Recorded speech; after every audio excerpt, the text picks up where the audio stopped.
สรรเสริญและคำภาวนาจากปากฉันจิตใจฉันยกย่ององค์พระเจ้าผู้ทำตนจะได้ยินพระองค์ผู้ที่โศกเศร้าจะยินดีให้เรายกย่องสรรเสริญพระนามพระองค์ให้เราสรรเสริญพระนา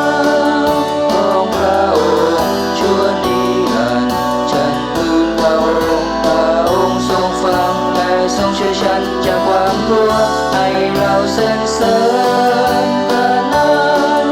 ของพระองค์ชั่วนิรันดร์ให้เรายกย่องสรรเสริญพระนามพระองค์พระองค์จะทรงสมบูรณ์สวรรค์เฝ้าบรรดาผู้เรียกหาและทรงช่วยผู้ที่เกรงกลัวให้ปลอดภัยส่วนผู้ที่แสวงหาพระองค์ก็จะได้รับแต่สิ่งดี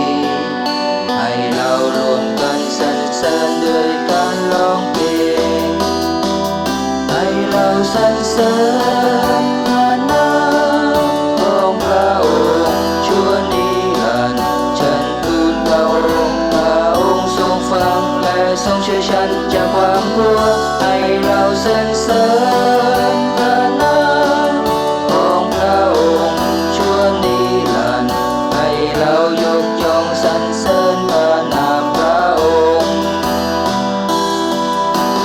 เด็กทั้งหลายมาเกิดมาฟังผู้ที่พัฒนาชีวิตให้จงระวังปากจากความชั่วร้ายจงมีความเชื่อและทำความดีจงแสวงหาสันติภาพเมื่อผู้ชอบธรรมลองทูลพระองค์ทรงฟังให้เราสรรเสริญพระนามของพระองค์ชั่วนิรันดร์ฉันทูลพระองค์พระองค์ทรงฟังและทรงช่วยฉันจากความกลัวให้เราสรรเสริญพระนามของพระองค์ชั่วนิรันดร์ให้เรายกย่องสรรเสริญพระนามพระองค์ให้เราสรรเสริญ